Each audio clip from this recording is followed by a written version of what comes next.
Hey guys, so I thought I would go ahead and crack open one of the coconut beers so you can see what it looks like and get a little tasting review.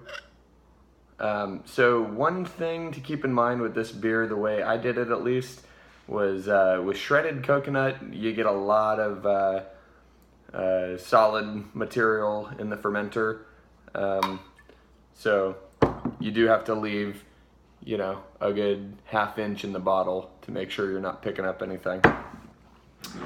As you can see, nice, bright, it's always hard to see depending on the what's behind it there, but great kind of straw, golden straw kind of color. Got about a ½ a finger head. It was a pretty, not a very aggressive pour, but let me tell you, the beer smells phenomenal. Right away on the nose, I mean, you get like ripe coconut, like a toasted, kind of a toasted creamy coconut kind of component. But what's interesting is if you didn't tell somebody that this is a coconut beer, it may just smell tropical to them without being like, oh my God, coconut. Knowing that it's a coconut beer, I mean, it screams coconut to me. But I've had other people where I've had them try the beer without telling them anything about it. And usually they say, wow, that smells really good, but they don't yell at me that, I'm getting coconut to the dome. But I mean, I get, it's nice because on the nose, it still smells like an IPA. It smells like a tropical, kind of juicy, piney IPA. Yeah, it smells great. It's seriously got one of the best aromas of any beers I've brewed.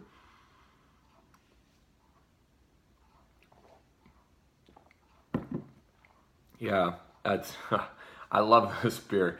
It's got such a nice bitterness, it's like the yin and yang, right? The bitterness of an IPA, like it should have, the kind of that backbone, that bitterness there. But then you get this, like the hops and the coconut just add this sort of tropical, creamy, tropical thing. I mean, I would love to drink this beer like on a beach somewhere. This is like beach beer. But it's heavier than it's not like drinking a lager on a beach. I mean, you probably wouldn't have more than a couple of these, and it's sitting at 8.1%, I think, this batch. Yeah, it's good. It's good, and what I like about it too, I mean, I like sour beers. I like funky beers. I like fruited beers, or at least trying them. But for me, with sour beers and things, I wouldn't want to drink more than one. Yeah, like my palate, I don't know if it's the acidity. It's always interesting for me to try and experience, but then it's kind of like after one, you don't necessarily want another one.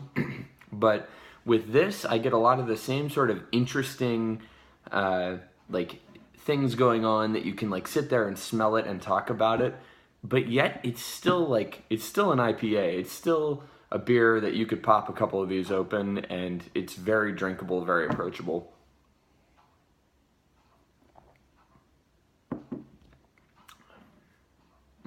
It's good. I think there's a little more CO2 in this than I was originally targeting. I had measured my bottling sugar, assuming that I was getting more of a yield, so my calculation was a little heavy. I think it ended up being about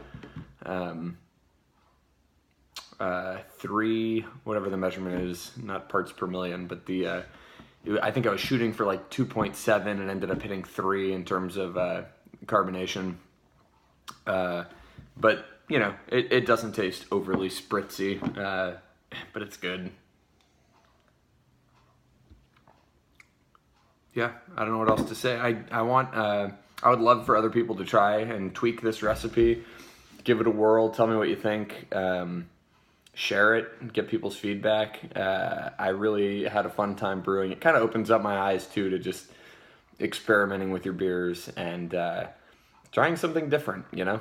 It's always a little scary committing like a 5-gallon batch to it, but yeah, I mean, it's good. Came out great. Good luck.